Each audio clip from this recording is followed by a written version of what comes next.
বৈষম্য বিরোধী ছাত্র আন্দোলন চলাকালে হামলা, ভাঙচুর ও হত্যা চেষ্টার মামলায় আওয়ামী লীগপন্থী ৮৪ জন আইনজীবীর জামিন নামঞ্জুর করে কারাগারে পাঠানোর আদেশ দিয়েছেন আদালত। এছাড়া ৯ আইনজীবীর জামিন আবেদন মঞ্জুর করা হয়। এর মধ্যে ৮ জনই ছিল নারী আইনজীবী। রোববার ঢাকা মহানগর দায়রা জজ জাকির হোসেন গালিবের আদালত এ আদেশ দেয়। এর আগে ৯৩ জন আইনজীবী আত্মসমর্পণ করে জামিনের আবেদন করেন।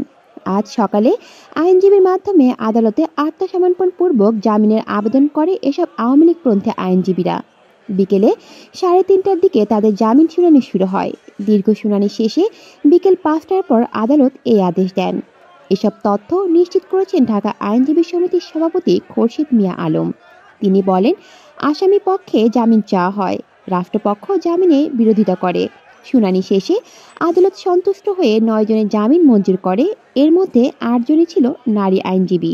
আওয়ামী লীগপন্থী ৯৩ আইনজীবীর মধ্যে রয়েছে বারের সাবেক সভাপতি সাইদুর রহমান মামিক, শাহ আলম, মাহবুবুর রহমান, আবু সাইদ সাগর, আসাদুর রহমান রচি, সাইবার ট্রাইব্যুনালের পিপি নজরুল ইসলাম শামীম সহ বারের সাবেক সদস্যরা।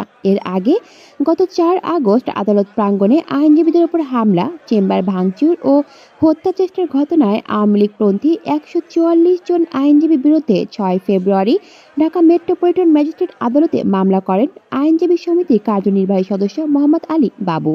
এই ঘটনায় হাইকোর্ট থেকে ৮ সপ্তাহের জামিন নিয়েছিল ১১৫ জন।